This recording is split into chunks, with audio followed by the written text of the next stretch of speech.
Bonjour et bienvenue sur Médian TV dans le sillage des acquis concrétisés par la diplomatie marocaine sur la défense de la marocanité du Sahara. La diplomatie donc du Royaume poursuit ses actions pour expliquer et contrecarrer les non-vérités véhiculées par les adversaires à l'intégrité territoriale du Maroc.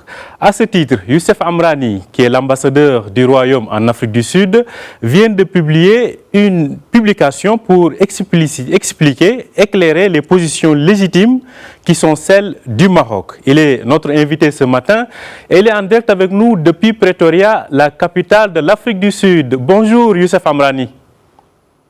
Bonjour Sir Omar, je suis très heureux de retrouver une de mes chaînes préférées, Médian TV, qui est basée à Tanger, ma ville natale. Eh bien, soyez les bienvenus chez vous alors. Tout d'abord, permettez-moi de vous poser cette question. C'est une question sur l'opportunité de votre publication que vous venez de faire.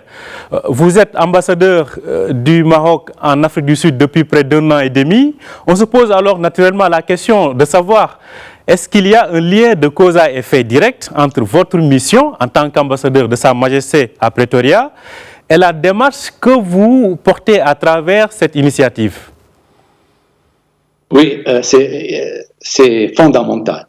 D'abord, il y a une question de jugement.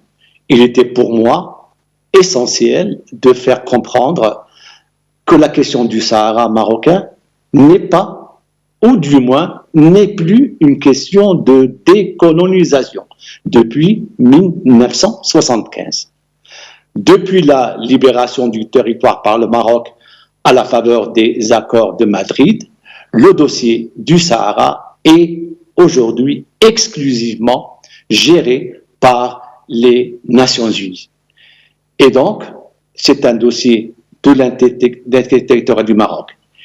Et il fallait expliquer un moment où certains pays isolés prônent encore à ce jour des options obsolètes comme l'organisation d'un référendum ou par 2 colonies. Ils sont purement et simplement en porte-à-faux par rapport à l'histoire et à contre-courant du droit.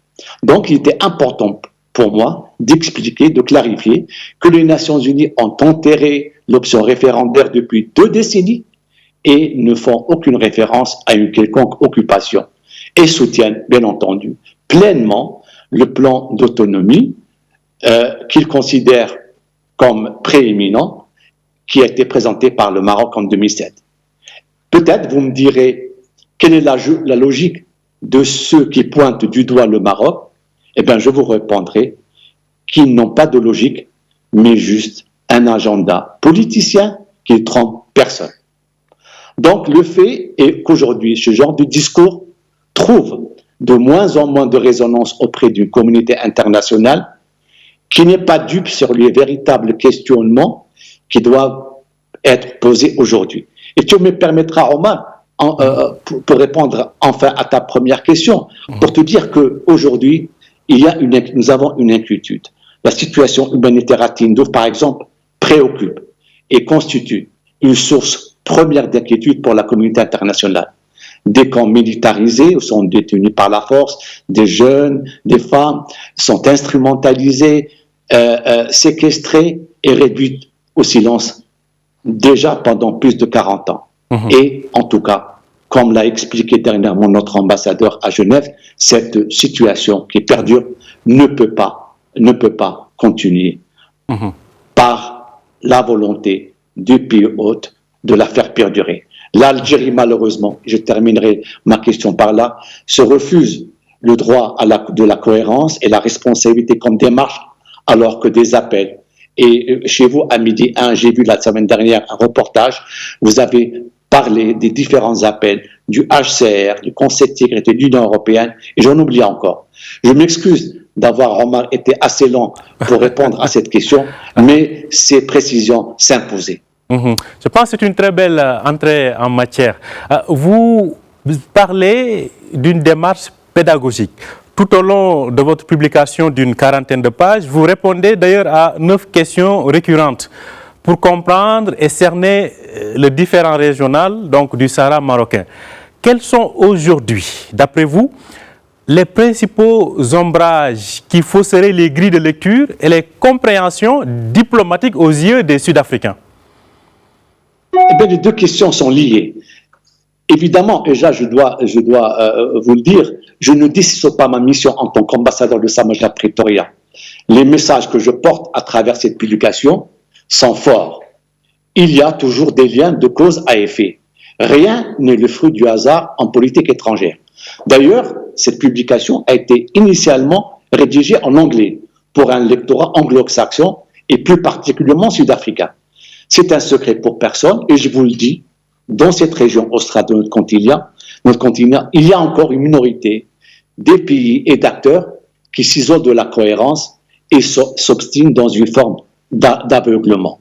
Et vous conviendrez, vous venez de le dire, qu'il y a un effort de pédagogie qui s'impose et cet ouvrage est en quelque sorte cette pédagogie nécessaire qui s'inscrit dans la cohérence d'une action beaucoup plus globale qu'entreprend la diplomatie marocaine. De Canberra à Abuja, en passant par Doha, Madrid ou Bogota, notre diplomatie porte les mêmes messages et les mêmes vérités. La marocanité du Sahara est une et indivisible. Les faits, l'histoire et le droit parlent pour eux-mêmes. Et tu conviendras, tu l'as dit au début de l'émission, le Maroc a une légitimité, une approche et un dossier embêtant. Alors que d'autres pays, certains pays, des minorités ne trouvent pas d'arguments valables à opposer à notre pays. Ils font usage de manipulation, de fake news. Vous êtes en train de passer des images de l'Union africaine à Midi 1 TV. Eh bien, pour nous, c'est là. Une clarification s'impose et qu'il était nécessaire pour nous de remettre les pendules à l'heure. Chacun pourra comprendre que je cible par cette initiative certains mensonges, certaines aberrations et certaines idéologies. D'ailleurs, même si tu l'as remarqué dans l'ouvrage, la formulation des questions auxquelles je réponds est en réalité parlante. J'ai voulu volontairement partir de l'idéologie pour arriver à l'idée et déconstruire au passage toutes les contre-vérités. Il s'agissait également de présenter... Oui, vas-y. Je dirais, voilà, vous appelez à un regard lucide pour dépasser ces mythes et ces idées peut-être faites sur cette question. Vous appelez vraiment à quelque chose qui est pragmatique et puis à un regard lucide. Ça nous permet d'avancer un peu parce que la finalité, c'est d'arriver à une solution. Vous, quel regard portez-vous sur les perspectives à venir d'une solution définitive de ce différend régional? Merci Omar pour cette question. D'abord, je peux vous dire que je suis ce dossier depuis 40 ans, depuis que j'ai intégré le ministère des Affaires étrangères en 78. Eh bien, pendant ces 40 ans et pendant toutes ces années, le Maroc a toujours été constant dans sa démarche, cohérent dans sa vision et respectueux de ses engagements. Alors, quel regard porter sur les perspectives? Eh bien, je crois qu'aujourd'hui, les choses sont claires. Le Conseil de sécurité de l'ONU est le seul organe mandaté à traiter du différend régional créé autour de la question du Sahara marocain. Le Conseil de sécurité a défini les paramètres clairs et univoques pour la marche à suivre. Vous les connaissez. Le langage onusien est donc celui de la légalité internationale. Il préconise une solution politique qui soit réaliste, pragmatique, durable et fondée sur le compromis. Et l'ensemble de ces paramètres, et vous conviendrez avec moi, se retranscrivent, s'inscrivent pleinement dans le plan d'autonomie présenté par le Maroc en 2007. De ce fait, ce plan constitue la base de la solution politique. Et là, le Maroc, en tout cas, est non seulement réconforté dans sa vision, parce que depuis 2007, les 17 résolutions du Conseil de sécurité de l'ONU ont toutes soutenu cette approche marocaine, en soulignant la prééminence de son initiative, son sérieux et sa crédibilité. Et bien sûr, et Midi 1 TV a beaucoup couvert dernièrement les actions diplomatiques marocaines, notamment au niveau de Guéguéret et au niveau du Sud. Et donc, à cette dynamique onusienne s'ajoutent aujourd'hui les voix et les actions d'une communauté internationale qui ne fait plus dans la demi-mesure pour reconnaître, voilà, les images de Gouvernement pour reconnaître l'appartenance pleine et entière. Oui. Youssef Amrani, il nous reste à peine une minute.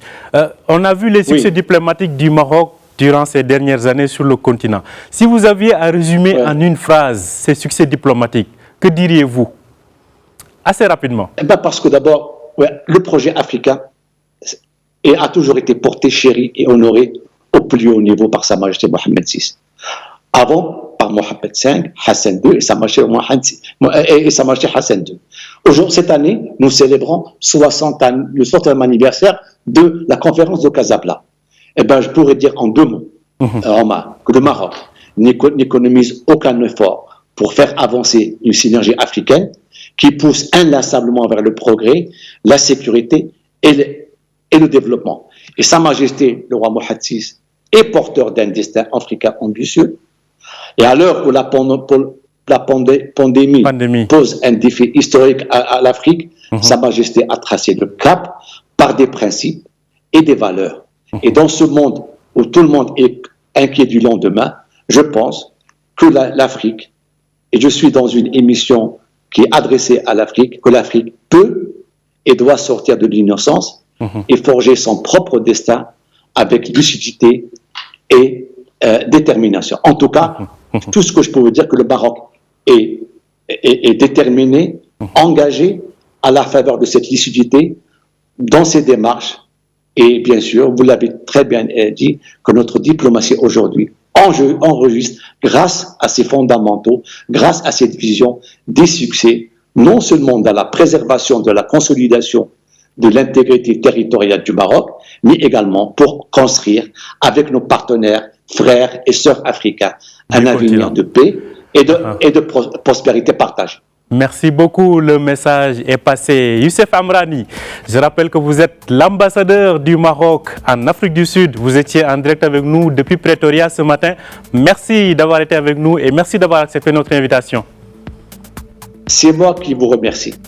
Merci à vous aussi de nous avoir suivis. Très bonne suite de programmes sur Médien TV. Tout de suite, vous avez donc votre capsule In Fine. Ce matin, nous avons le plaisir d'avoir Azzeddine Benazzi qui sera avec nous tout de suite. Merci d'avoir été avec nous et bonne suite de programmes sur Médien TV.